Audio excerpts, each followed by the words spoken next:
Estimado profesor, compañeros, tengan ustedes muy buenas noches. En esta oportunidad les voy a hablar sobre las alteraciones bioquímicas de la enfermedad renal.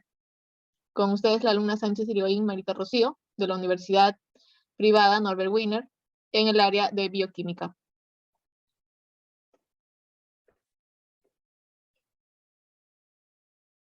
Es importante conocer el significado, la definición de alteraciones químicas. Las alteraciones químicas en los niveles de moléculas y microorganismos más implicados en el exceso de oxidación y en el organismo, que van a conducir a manifestaciones y persistencia de las patologías crónicas estrechamente relacionadas con los factores externos y también con las alteraciones genéticas. Es importante conocer la definición de enfermedad renal. Se define como la pérdida progresiva, permanente e irreversible de la tasa de filtración glomerular a lo largo de un tiempo variable. Para ello tenemos las vías de análisis de la función renal, que son dos, que es vía muestra de orina, como podemos observar en la imagen, son dos muestras distintas de diferentes pacientes. Tenemos la vía de muestra de sangre periférica, que consiste en obtener un porcentaje de sangre para luego ser procesado. Los objetivos de estas muestras van a ser obtener información sobre el estado general del riñón, poner de manifiesto la existencia de alteraciones metabólicas, detectar la existencia de una alteración en vías urinarias. Llegamos a lo más importante, que es la bioquímica renal. Tenemos la creatina. Es el producto de desecho creado por la descomposición normal de las células musculares durante la actividad. De manera general, se determina que el valor normal oscila entre 0,6 a 1,2 miligramos sobre decilitros. Para ello, también es importante conocer que algo que la hace altamente elegible como prueba de función renal es el hecho que es reabsorbida a nivel tubular. Otro aspecto es que no se ve afectada por la dieta, pero como desventaja es que es poco sensible debido a que si se eleva, deberá el paciente perder al menos 2/3 de la filtración glomerular. Tenemos la tasa de filtración glomerular, que se realiza con la depuración de sustancias en el organismo, en esencial en aquellas que no son reabsorbidas, como por ejemplo la creatinina, que es el volumen de fluido filtrado por unidades de tiempo, desde los capilares glomulares renales hacia el interior de la cápsula de Bowman. Los niveles altos nos va a llevar a una consecuencia de necrosis tubular aguda, también de nefropatía diabética y de obstrucción de vías urinarias, y entre otros factores más. Los niveles bajos va a llevar como consecuencia una distrofia muscular y una miastenia grave. También tenemos que las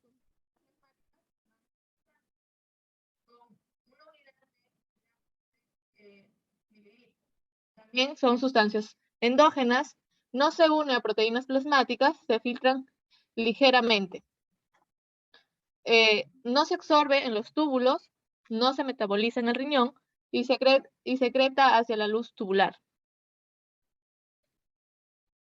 Tenemos también la urea, que es el principal producto de degradación de del metabolismo de las proteínas, que se origina en el hígado a partir de productos de la división de las proteínas y se elimina en los riñones en un 90%. Los valores normales de la urea son de 18 a 55 miligramos sobre decilitro. La urea se forma principalmente en el hígado, como ya lo mencionamos, como un producto final del metabolismo. El nitrógeno de la urea, que se constituye el 80% del nitrógeno en la orina, procede de la degradación de diversos compuestos como nitrógeno, sobre todo los aminoácidos de las proteínas en los alimentos. También vamos a tener, si la función de filtrado de los riñones disminuye, aumenta la concentración de urea en la sangre y el valor de laboratorio de urea es mayor. Sin embargo, la capacidad de filtrado de los riñones es la cuarta parte más baja de lo normal. En ello, vamos a tener varias causas que pueden influir en el aumento o disminución de la urea en la sangre. Tenemos propiamente a la insuficiencia renal aguda y crónica, a la deshidratación, a la reducción del flujo sanguíneo en los riñones, como por ejemplo debido a la obstrucción circulatoria, a los trastornos del filtrado renal y a las obstrucciones de las vías urinarias, producido por cálculos renales, por tumores, etc.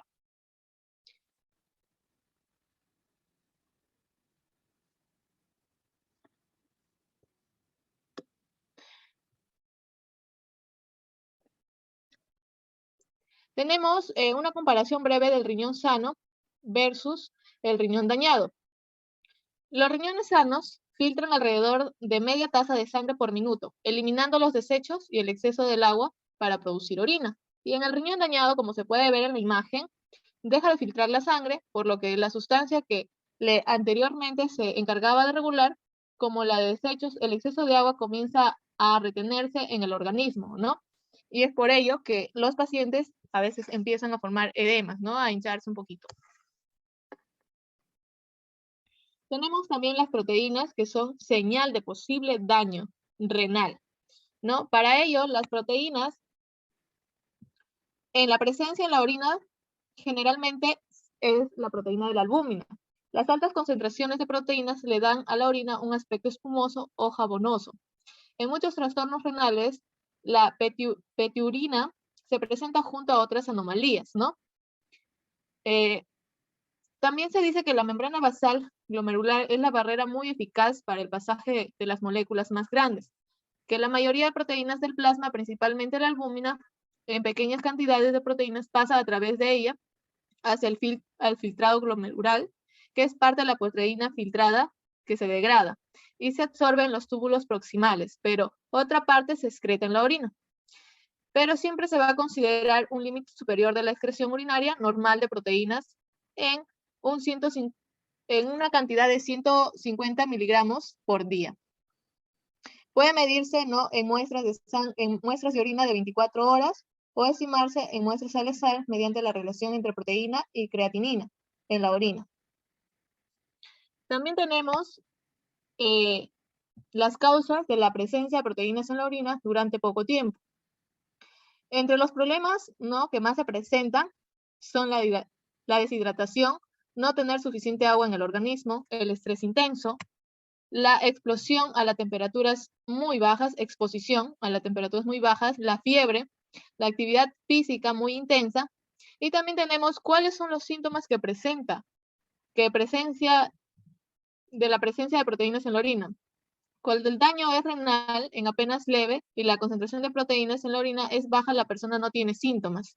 Pero si el daño es más severo y la concentración de proteínas en la orina es alta, es posible, ¿no?, que empiecen a aparecer síntomas como orina burbujante, hinchazón de las manos, los pies, abdomen o cara, orina con más frecuencia, ¿no?, varias veces al día, la sensación de estómago revuelto o vómitos y también calambres musculares nocturnos. También tenemos un factor bioquímico, ¿no?, que son los electrolitos. Los electrolitos son minerales que están presentes en la sangre y en otros líquidos corporales, ¿no?, que en específico llevan una carga eléctrica. Tenemos, por ejemplo, el bicarbonato de sodio, tenemos el calcio, tenemos el potasio, el sodio, etcétera, ¿no? En estos electrolitos segregamos también mediante la orina, pero en los niveles altos, ¿no?, vamos a tener una afectación a nivel vías urinarias, a nivel del riñón. Bueno, eso ha sido todo. Gracias.